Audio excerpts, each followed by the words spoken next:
السلام عليكم ورحمة الله وبركاته.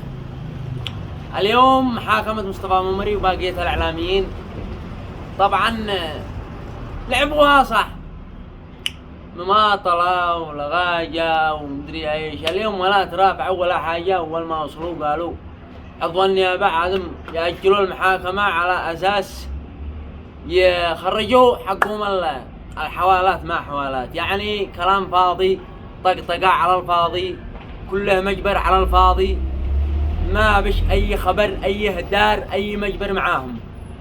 على طول أجلوا الجلسة مش للثلث هذا، الثلث الثاني. وطبعا بعد الثلث الثاني وإني إجازة محاكم، إجازة رمضان، إجازة عيد، إجازة مدري ايش، يعني ما طلع يشتوي عقد الناس غير على الفاضي.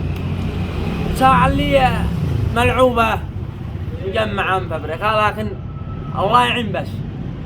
وأحمد حجر اليوم قد مصطفى بكي قد بزبق على أحمد حجر، قال من كثر البكاء قد عرق من كل شعره. لكن الله يعينهم، كلنا مصطفى ممري وكلنا أحمد حجر وكلنا أحمد مصباحي وكلنا أحمد علاو. أما قضية حمود ما بش عليه ولا أي حاجة ولا أي دليل ولا أي شيء، ما رضوا يخرجوا لا بضمانه ولا بأي حاجة، ترافعوا عليه. اليوم قالوا ما بش عليه، كلها حقها القنا غير أغاني غير زبج غير رفلة، مصممين على أنهم يعتقدوا، مصممين على أنهم يعتقدوا.